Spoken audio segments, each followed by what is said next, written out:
And we have our next one all lined up ready for you. It's Rino from Front Porch Digital. Rino, thank you for coming. Okay, good morning. Thank you. Good morning. The start of IBC, it's always a busy first morning. We've just got the booths all set up and everybody starts piling in, so I appreciate your time and coming on the show. Thank you. Welcome. For those who don't know, tell us a little bit about Front Porch Digital. Yeah, Front Porch Digital is a global leader in solutions for migrating, managing and monetizing video content. So we do specifically focus on storage and archive of video content for the broadcast industry. So IBC is a place of announcements, a place of talking about technologies. Exactly. And obviously you've got a stand here this year. Tell us a little bit about what you're talking to prospective clients and customers about this year at IBC. Yeah, basically this year we are showing enhancements to our portfolio of products in the area of SAMA. SAMA is a set of products for migrating video tapes to digital archives. Related also to the management of content, we are showing enhancements to Diva Archive as well. And we are also showing Diva Publish, an online video publishing application. Right. But the stronger focus is clearly on a new offering, which is a service offering, a cloud offering, which is called LYNX. So this is where we are clearly putting a strong focus this year. Because we started to announce our LYNX program last year at IBC. This was a program announcement.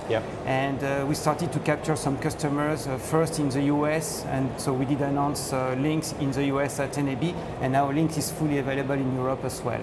So tell me a little bit more about LYNX. What does LYNX offer you that some other products like you don't have? Being a cloud-based solution, what are we getting from LYNX? So LYNX is what we call a content storage management offered as a service into the clouds. So content storage management is clearly about managing video content and being really aware about the specificity of the content. It's not just data, it's video information. And so LYNX is basically offering solutions that so far were located at customers' facilities and putting that into the cloud. And what should be clearly mentioned is that when we talk about the cloud, obviously there is a lot of talks about the cloud. What you're offering is clearly a storage into a private cloud. So the customer can put their content into a storage area, and which is located. They know exactly where their content is, how it is protected, and so on. So from a broadcaster's point of view, what is the advantage to them of having this storage in a cloud as opposed to a local storage? Yeah, there are several advantages. Obviously, I would say the first advantage is financial advantage, because instead of having to invest into a massive storage and archive, obviously the customer will access to the service on a pay as he goes. So it's instead of investing into capex, he will move to an opex budget. So that's a financial advantage. And then there is clearly an operational advantage, because the customer does not need to have resources to manage and to administrate his local storage. Everything will be done by Front Porch into the cloud. And the customer does not have to worry about technology obsolescence, migration of content from a technology A to a technology B. This will be done automatically into the cloud. So there are clearly operational advantages, because customers do not need to put their own resources to maintain. They don't need the square meters to host their archive. Everything will be done into the cloud. But the primary advantage today that is driving the interest for LYNX and cloud services is probably the financial motivation. Understood. So the cloud, even though it's a private cloud, there are lots of companies have the ability of storing information on the cloud. What's unique about Front Porch's offering here? Yeah, first, what is unique compared to other cloud solutions is that what you are offering is clearly a private cloud. So customer will have their content stored into a private cage sitting in a data center. So the content is not going to be spread over networks around different locations. That's the first point to stress. But the other point is that there are a lot of cloud storage services today. But what is unique is that what we do provide is the video awareness of the storage. It means that we are able, for example, to provide video partial restores, the possibility to restore a portion of the video content which is in the cloud, which basically you can't do with standard data files. So there are a lot of video specific features that are related to our cloud offering. Brilliant. Now, obviously as the cloud is becoming quite a buzzword now, and broadcasters are going to start looking to move towards the cloud. Are you seeing broadcasters move towards the cloud, a cloud-based storage and archive system, and how fast are they moving?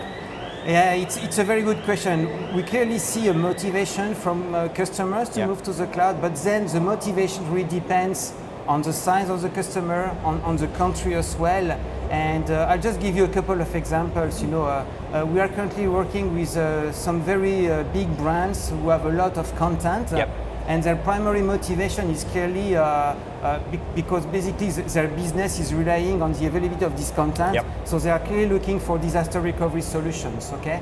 And so they clearly see the cloud as an attractive business model to duplicate their content in a remote and safe location. So the primary driver for those customers is disaster recovery.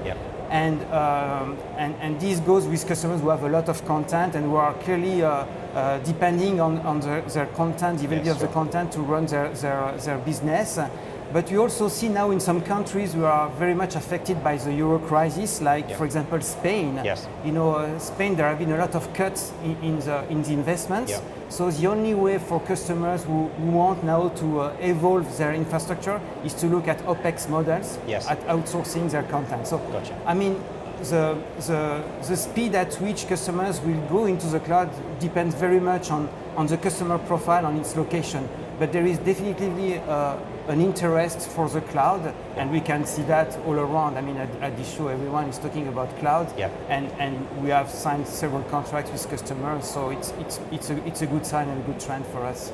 Brilliant. I mean, it all sounds incredibly interesting, especially the fact that now, I mean, you can store all this content on the cloud, and still, I love the idea of actually being able to restore just a portion of a video clip rather than thinking, oh no, the whole lot's going to have to come down. So that's great. If people are around IBC and they want to come and have a look, do you know what stand you're at? We are in Hall 7, stand D14. Brilliant, Rino, I'm impressed. And if people can't get, and obviously they're watching this in some other country and they decided they can't get across to Amsterdam, I'm assuming there's some website that they can go to find this information? Yeah, so the website is pretty simple. It's www.fpdigital.com. Brilliant. Okay. That's great. Rino, well, thank you very much for coming on. Thank you for your time. It's much appreciated. If you want to go and have a look, they are, and I've got it written down on a piece of paper here, Hall 7 D14. Go and have a talk to Rino and his team all about Front Porch Digital Services, and of course the website as well if you can't get here.